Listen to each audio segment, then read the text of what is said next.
மாண்புமிகு உறுப்பினர்கள் அங்கே உட்கார்ந்து பேசுவது எனக்கு நல்லா கேட்குது. யாரும் ரகசியமாக இருந்தால் மெதுவாக மற்றவர்கள் கேட்காமல் அமைதியாக உங்களுக்குள்ளே பேசலாம். பேசுவதை தவிர்ப்பது நல்லது. ஏன்னா நீங்கள் பேசுகிறது எனக்கே எல்லாமே கேட்குதுங்க.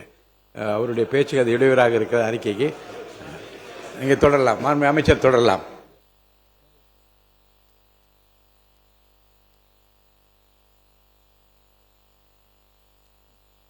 அணைகளிலிருந்து பாசனத்திற்கு திறந்துவிடப்படும் நீர் தங்கு தடையன்று கடைமடை பகுதி வரை விரைந்து செல்ல ஏதுவாக 2026-27 ஆண்டில் 125 கோடி ரூபாய் மதிப்பீட்டில் ஆறுகள், வாய்க்கால்கள், கால்வாயில்கள் மற்றும் வடிகால்களில் 5955 கிலோமீட்டர் நீளத்திற்கு 1161 தூர்வாரும் பணிகள் நீர்வளத்துறையால் மேற்கொள்ளப்பட்டு வருகின்றன.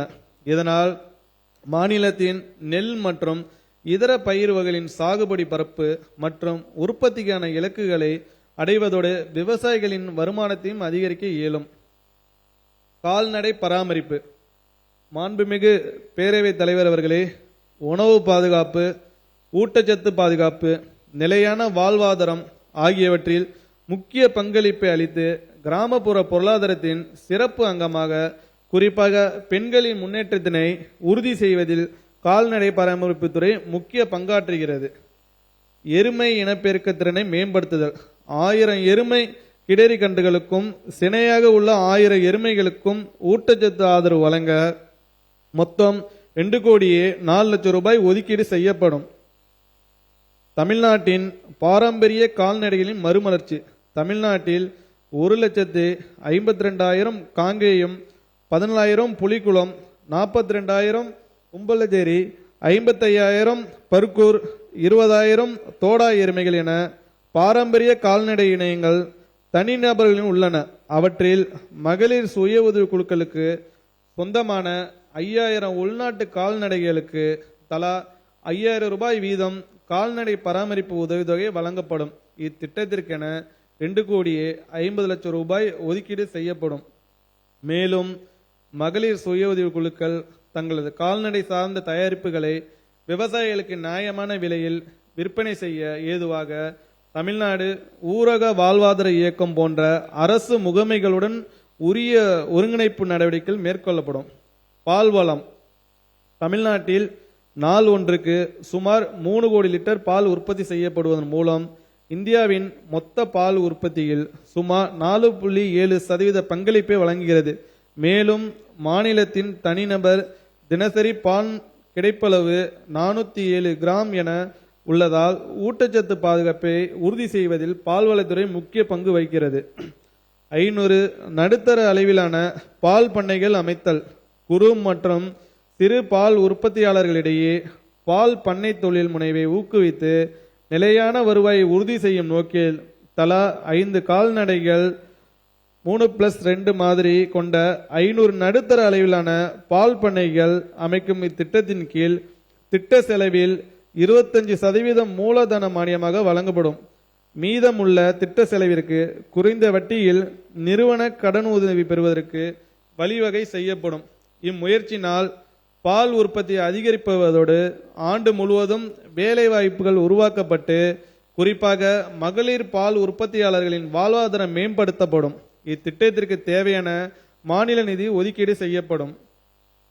சிறு பால் பண்ணைகள்.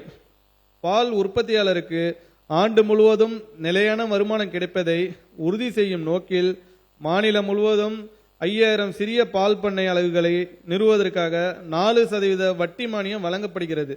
இந்த சிறு பால் பண்ணைகள் திட்டத்தில் தகுதியுள்ள பால் உற்பத்தியாளர்களுக்கு தொடர்ந்து ஆதரவு வழங்குவதை உறுதி செய்யும் வகையில் 2026-27 ஆண்டில் 4,19,00,000 ரூபாய் நிதியில் இத்திட்டம் தொடர்ந்து செயல்படுத்தப்படும். கால்நடை தீவனத்தை மானிய விலையில் வழங்குதல்.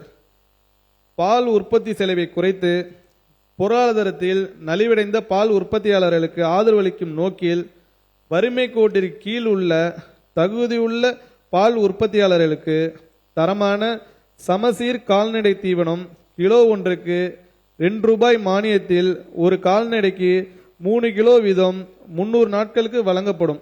இத்திட்டம் அறிவியல் சார்ந்த தீவன மேலாண்மை முறைகளை ஊக்குவித்து பால் உற்பத்தி திறனை உயர்த்துவதுடன் பால் உற்பத்தியாளர் வருவாயையும் மேம்படுத்தும்.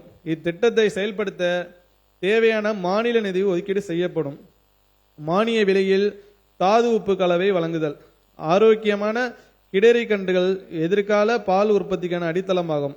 கறவை மாடுகளின் வளர்ச்சி, இனப்பெருக்க திறன் மற்றும் வாழ்நாள் உற்பத்தி திறனை மேம்படுத்தும் நோக்கில் 50,000 கிடரி கன்றுகளுக்கு 50% மானியத்தில் தாது உப்பு கலவை ஓராண்டிற்கு வழங்கப்படும்.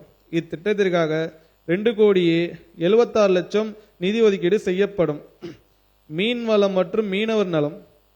தமிழ்நாட்டின் கிராமப்புறம் பொருளாதாரத்தில் உள்நாட்டு மீன் வளம் மற்றும் மீன் வளர்ப்பு முக்கியமான தூண்களாக உருவெடுத்துள்ளன.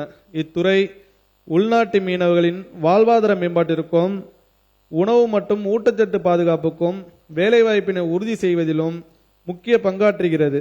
மாநிலத்தில் சுமார் 3,85,00,000 ஹெக்டேர் பரப்பளவில் உள்நாட்டு நீர்வளங்கள் அமையப்பட்டுள்ளன. இந்த உள்நாட்டு மீன்வளமானது மீன்வள மேம்பாட்டிற்கும் ஆயிரக்கணக்கான கிராமப்புற குடும்பங்களின் வாழ்வாதாரத்தை மேம்படுத்துவதற்கும் குறிப்பிடத்தக்க பங்களிப்பை வழங்குகிறது.